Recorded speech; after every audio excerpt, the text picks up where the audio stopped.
Reactorama with Fordo Ford. All right, chat. We got another one. The coaching genius no one saw coming. Shout out to Bench Bosses for the video.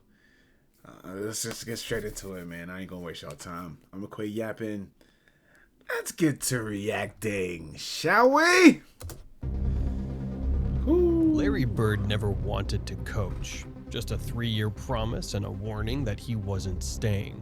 But in that short window, he won Coach of the Year, pushed Jordan's Bulls to the brink, and led the Pacers to their first ever finals. So, how did a guy with zero experience nearly take down 2 dynasties? Was he a genius hiding in plain sight? After retiring in 1992, Larry Bird disappeared from the game. So today I'm retiring and I'm still going to be around. No TV, no front office gig, just fishing, golfing. He was once asked about coming back to the game. His answer? I don't enjoy the spotlight, never have. I'd rather be home mowing my lawn. Facts. To Bird, coaching meant long hours, media scrutiny, and a life he'd already walked away from. The Pacers were flailing, 39-43, with Reggie Miller still in his prime, but a locker room on the edge.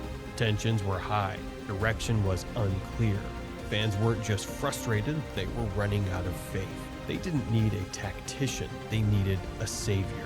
And for Indiana, there was only one name big enough to inspire instant hope: Larry Legend. And why not? You know, he is the hick from French Lick. Why not coach the state? Your state's team. You know what I mean? Why not? I get you don't want to be in the spotlight, but sometimes you just can't run away from the game, my guy. Sometimes you just can't, you know? He had never coached a single game, but his aura alone made people believe. For Pacers fans, it was a dream, their hometown hero, back to restore order. You feel me? Bird said yes, but with one non-negotiable condition. He would coach for exactly 3 seasons, no more, no less. He didn't want to be the next Phil Jackson. He wasn't chasing rings or legacies. He wanted to reset the culture, build a winner, and then walk away. But what no one expected was how quickly he would do it. Year 1, instant impact. Larry Bird took a team that missed the playoffs and turned them into a 58-win powerhouse. The Pacers didn't just improve, they became... Hey, man. Push-off was real, Reggie. Instant impact. Larry Bird took a team that... That push-off is real. In today's NBA, that's an offensive foul. And this never becomes a moment. Missed the playoffs and turned them into a 58-win powerhouse. Oh my God. The Pacers didn't just improve, they became contenders. And in the Eastern Conference Finals, they went face-to-face with the ultimate test: Michael Jordan's Bulls, a dynasty, a juggernaut. The final season of The Last Dance. They pushed Jordan's Bulls to 7 games, arguably the toughest series Chicago faced that entire dynasty. In Game 7, with Reggie Miller's title dreams on the line, Bird called a timeout, rallied his veterans, and trusted Miller to lead a furious comeback. They fell just short, but damn, Reg, I didn't know you had that. Veterans and trusted Miller to lead a furious I didn't know comeback. you had this. Okay, Reg. They fell just short, but Bird's poise under pressure sent a message. Oh, good pass. This wasn't just Mark Jackson. They fell just short, but Bird's poise under pressure sent a message. Oh my God. This wasn't just a player coasting on his name. This wasn't a novelty hire. This was a coach with presence, command, and vision. Reggie Miller later said, Larry didn't yell. He just looked at you, and you knew you had to step up. That trust in his players turned a good team into a great one. Hey, man, this is Larry Legend. He give you that look, bro. You already know what time it is. Ain't no playing with Larry Legend. Coach, teammate, fan, it don't matter. He give you that look, you know what time it is, chat. Think about it. A rookie coach, no prior experience, going toe-to-toe with Phil Jackson and Michael Jordan, the greatest dynasty in NBA history. Bird's calm leadership, trust in veterans, and no-nonsense style clicked fast. He won NBA Coach of the Year, and true to form, he barely reacted. No speeches, no chest pounding, just a nod and back to work. But was this just beginner's luck, or was Bird building something even bigger? Larry Bird wasn't a tactician like Popovich. He didn't obsess over X's and O's, but he did something just as valuable. He built a culture players believed in. Bird surrounded himself with sharp minds. Rick Carlisle, Yes. Dick Harder, and let them do what they did best. He didn't micromanage, he empowered. Behind the scenes, he held players accountable, managed egos, and out front, he led with quiet confidence. No drama, no distractions, just standards. And the results spoke for themselves. Back-to-back trips to the Eastern Conference Finals in '98 and '99.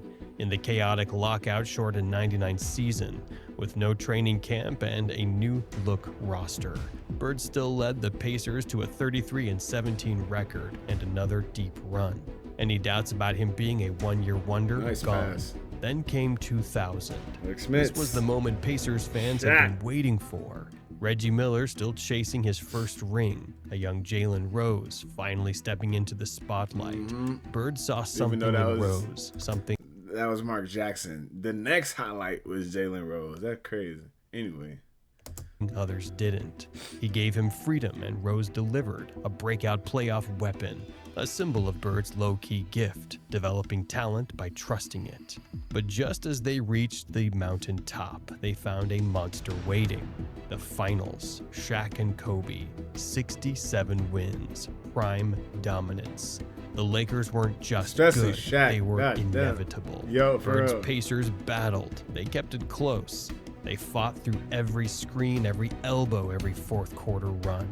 But in the end, the Lakers were too much. The Pacers fell in 6. Still, the Oh my impact was God. undeniable. Indiana had reached its first ever NBA Finals, and Larry Bird, just 3 years in, had taken them there.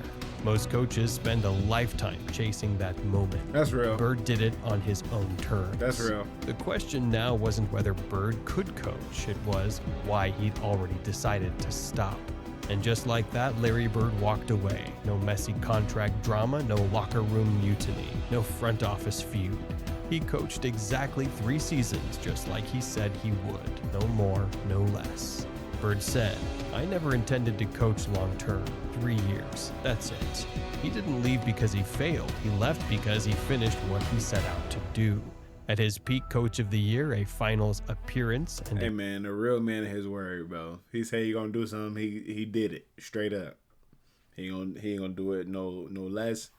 He ain't gonna do it no more. He gonna do exactly what he say. That's the end of his job. He clocking out. That's the end of that's it. We need more people like that for real, in this world. culture reset. He walked away with the respect of his players, his peers, and his state. No scandals, no burnout, just results, legacy, closure. But for Pacers fans, it still stung.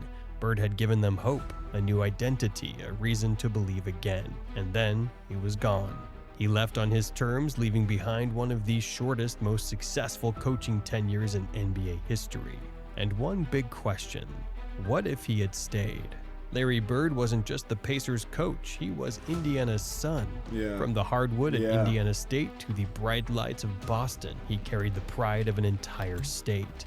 But coaching the Pacers, that was personal. It wasn't about legacy, it was about giving back. He took a fractured franchise and gave it a heartbeat. From small-town French Lick to the biggest stage in basketball, Bird became a living reminder of Indiana's underdog spirit. That's well said, bro. That is well said. Like the hometown hero coming back to give back to the community, to his state. Well said. That's well said. I like that. His 3 years on the sideline weren't just about wins. They were about proving what was possible for a team, a city, and a state that never stopped believing. And in doing so, Bird gave Indiana something it had never had before and hasn't forgotten since: a blueprint for greatness. Larry Bird's coaching career was short but nearly flawless. 147 wins, just 67 losses, a .687 win rate, coach of the year, and a finals run in just 3 seasons. That's crazy. His playoff record, 11-12. Not eye-popping until you remember who he lost to: Michael Jordan's Bulls. Shaq and Kobe's Lakers, two of the most dominant dynasties the league has ever seen. And unlike other NBA legends who struggled on the sidelines, Magic Johnson lasted... Hey, I just realized the two legends, or the two teams that he went up against, right? You realize they were both coached by Phil Jackson. Michael Jordan was coached by Phil Jackson. Got 2 3-peats out of that. Shaq and Kobe, coached by Phil Jackson, got a 3-peat of their own. Crazy work.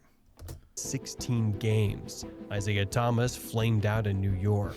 Bird, he built a finals team on his first try. So the question hangs in the air. What if he had stayed? Could he have become the next Popovich? Could he have built a dynasty in Indiana? I don't think Popovich. But building a dynasty in Indiana for sure. And technically with him running things as the president operations, yeah, you could technically say that he is running shit. And I wouldn't say he built a dynasty, but he has built a great squad. It just sucks that Tyrese Halliburton is out right now. They were 1 game away from them winning the finals, bro. 1 game. If Halliburton never hurt himself, the Indiana Pacers could have been champions. That would have made Reggie Miller and Larry Bird's heart warm as hell, emotional as hell. Indiana finally having the trophy in their house. You know how happy and satisfying that'll feel?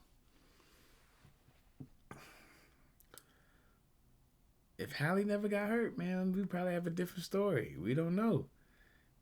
Especially with the run that Halliburton had for Indiana last playoffs. Ever since he was called overrated in the middle of the playoff run, in the middle of the regular season, he was like, all right, keep that same energy when I go crazy this postseason. And he did. The amount of times he came through for the Pacers in clutch moments during that playoff run, in each series, might I say. Crazy. And I'm sure Larry Bird and sprinkled some sauce, might I say, into Halliburton's ear since he's the captain. You know what I'm saying? So, yeah. I mean, he built a great squad.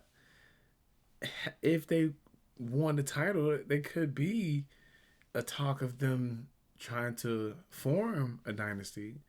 But with the way the league is set up now, it's kind of hard to build dynasties, especially with this second apron and all these other fine print issues within contracts and trades and all this free agent signing. It's weird. It's so weird. His 3-year stretch screams untapped potential. A coaching career that didn't fade out, it just ended too soon. Years later, Bird would return as an executive and build another Pacers contender around Paul George. Different roles, same results: winning, stability, culture.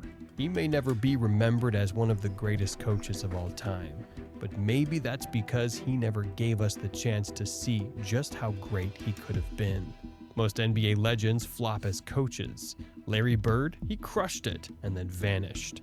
Coach of the Year, finals run, .687 win rate, and he still walked away. So, was he one of the greatest what-ifs in NBA coaching history? Drop a comment. Yeah. Could Bird have built a dynasty if he stayed?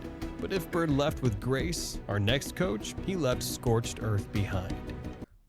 Absolutely agreed that he is the greatest what-if in NBA coaches history, for sure. And George Karl, sheesh. George Karl, what a guy. That's all I can say. What a guy. Click to see the NBA coach whose ego exploded a locker room and nearly erased his legacy. Yeah, what a guy. Anyways, comment your favorite part of the video, man. Like it up.